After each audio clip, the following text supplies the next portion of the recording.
Guys, it's so good to be with you guys today. Today we are with Judge Sara Canady. Now, I got to meet her, having an amazing conversation, so I could not wait to invite her to be with us today. Thank you so much for coming out. Now, you are up to something really exciting, and it's happening like now. So, I have a question for you.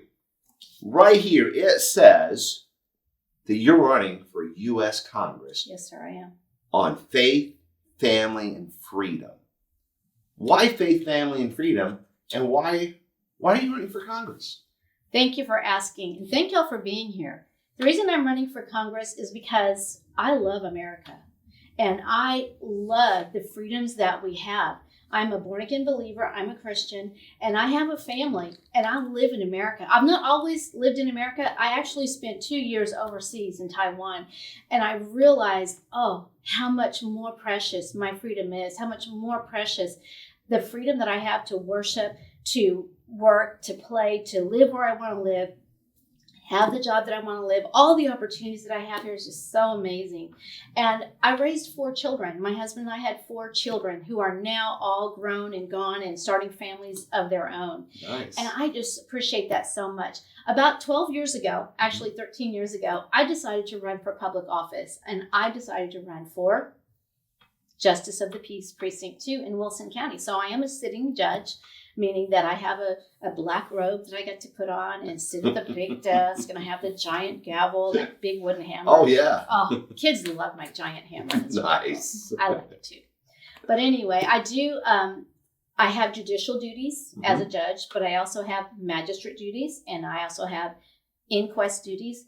Inquest, you know what that is? I don't know. Please let us know. Chapter 49 of the Code of Criminal Procedure says inquest upon dead bodies. That's the name of the chapter. Oh, wow. Yes. Okay. In the state of Texas, when someone dies and they are not in a hospital or they are not on hospice care, but they die, it's the Justice of the Peace responsibility to go out and investigate, to declare them deceased, and then to determine the cause and manner of death. A lot of people don't know that about JP judges. So that really puts you in close contact with families during some very tough times. Absolutely.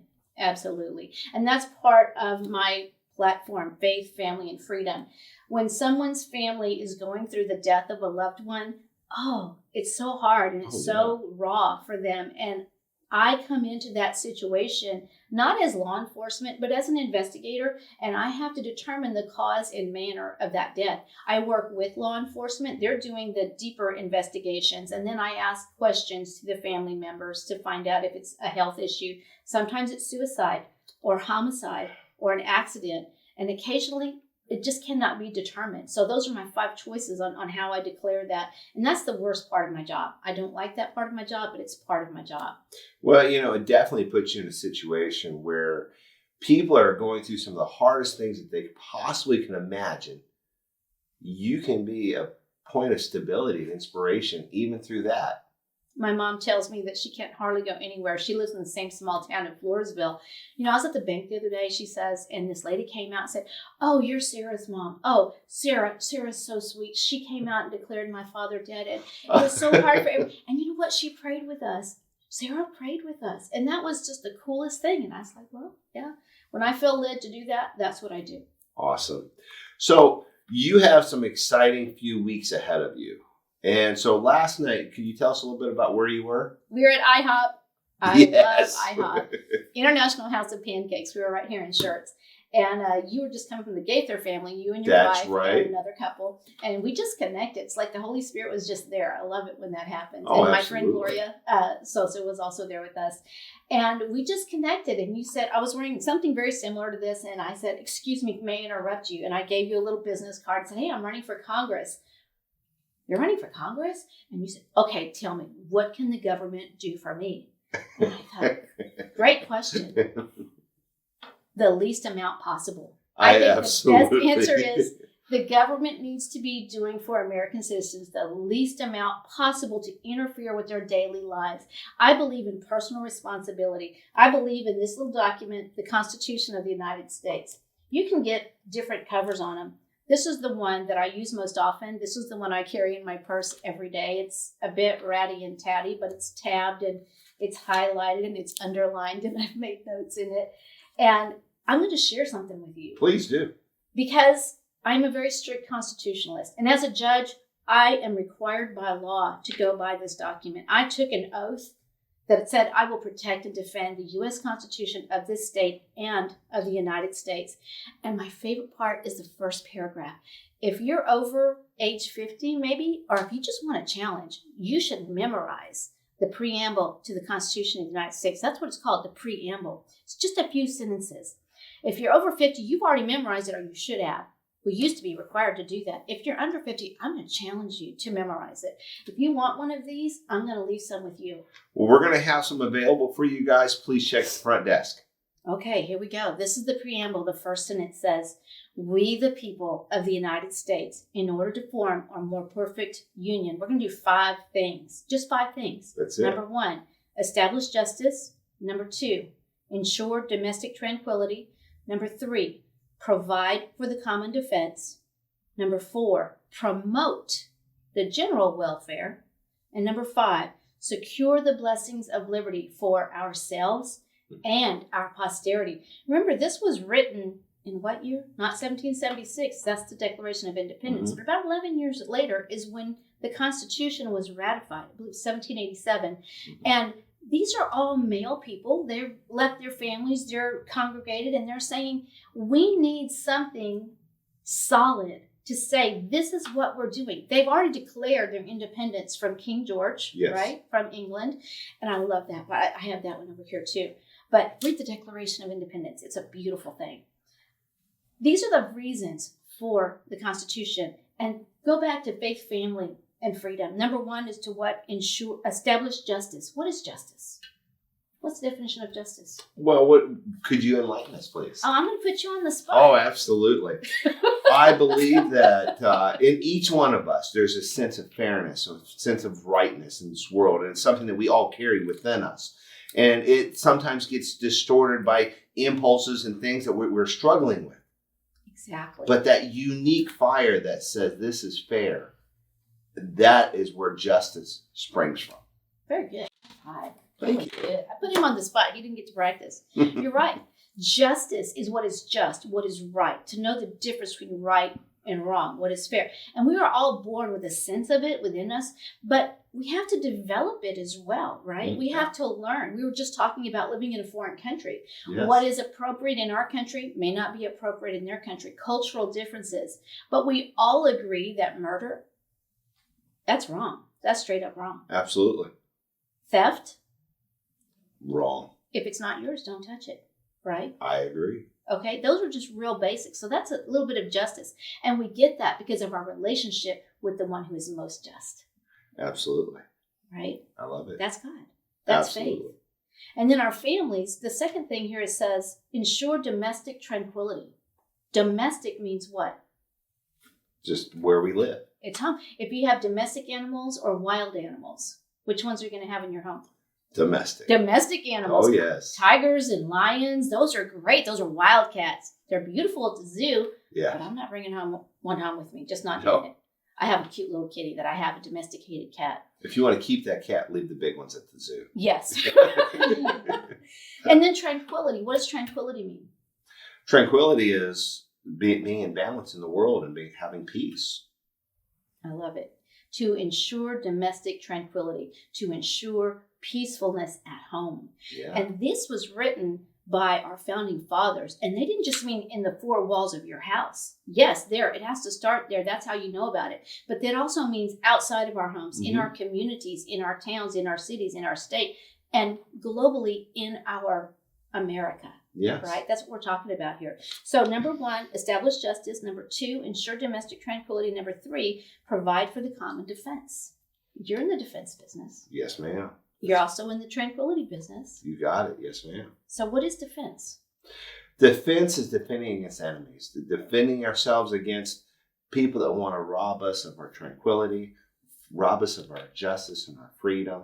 And we have to defend, because if we don't defend, we will lose those things. Thank you. Yes, ma'am. Absolutely. I agree.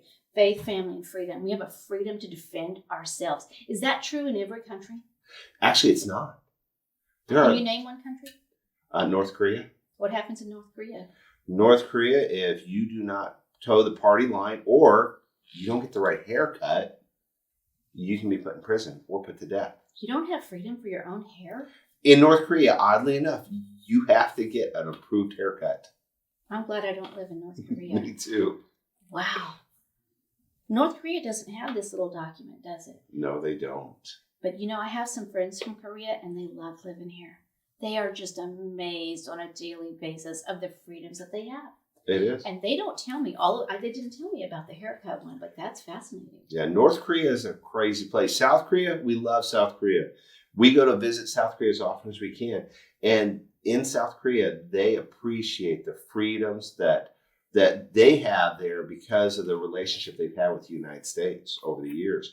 North Korea, unfortunately, it's just a different way of life. Absolutely. So when we provide for the common defense, when you're defending yourselves, that's personal defense. This says common defense, right? Yes, ma'am. So it's the United States has the authority and the responsibility to provide for the common defense. That's Department of Defense. What makes up the Department of Defense? You're a veteran, aren't you? I am a veteran. Where yes, did you ma'am. serve? I served in the Air Force. I proudly served in the Air Force. Got to serve overseas. And Well, thank you for your service. yes, ma'am. Thank you. So what are the other branches of service? Well, let's start with the most obvious, Coast Guard, right? Can't forget about them. But then we also have the Army, the Navy, and the Marines. So, am I missing one? Space Force. That's the newest one, absolutely. Yes. Well, then there's also the National Guard. That's National at the state Guard, level. yes, that's right. Okay. So are we doing these things so far? Have we established justice as the United States? Does our federal government ensure domestic tranquility? Does it provide for the common defense? The next one, promote the general welfare. Not provide the general welfare, promote the general welfare. It's an interesting distinction. I think we're on the right track some days. Welfare, as we know it today, some people call it food stamps. Some people call it free housing. Some people call it free health care. Some people call it free phones. Some people call it any number of things, right? Mm-hmm. That's not the same.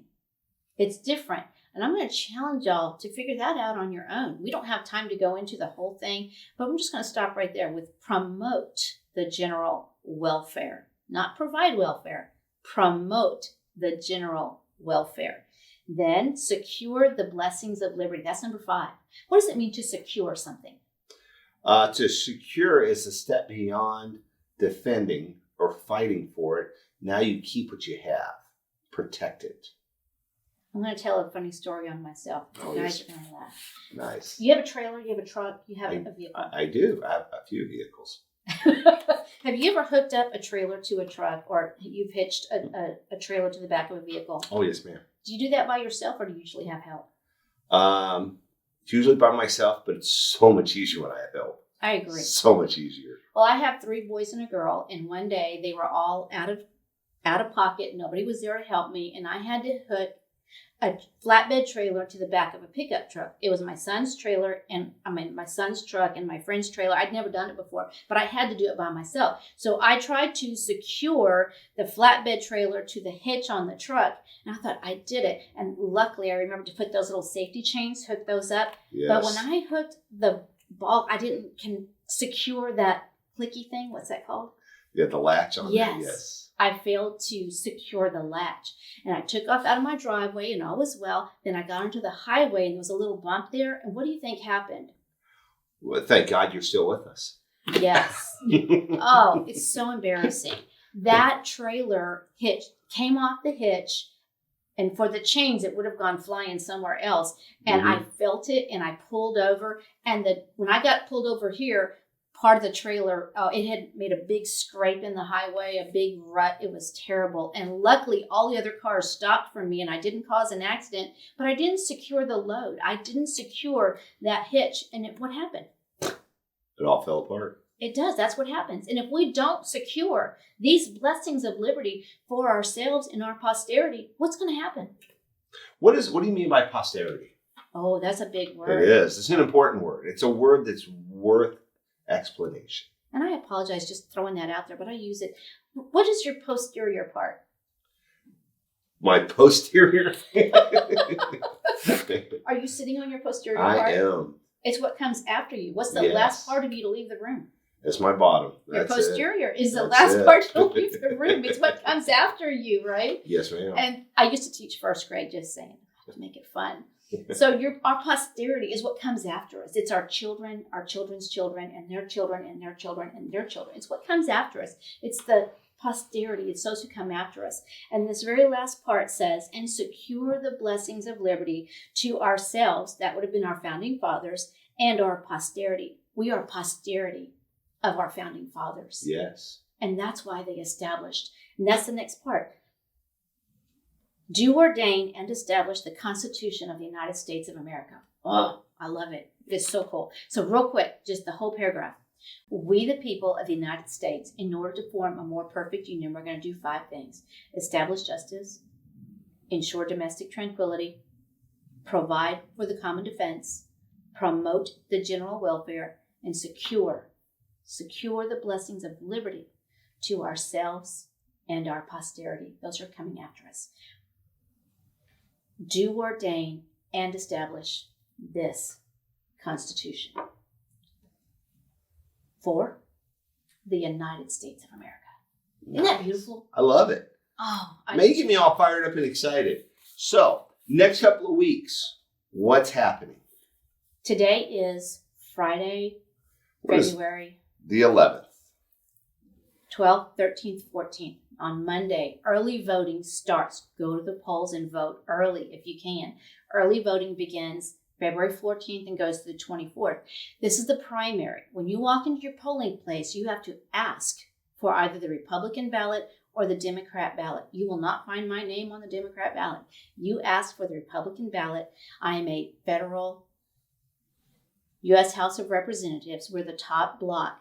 Look for Sara Canady over there. There are 9 names on that ballot. You have to pick the one. I forget where I fall in this county. Each county I'm at a different spot.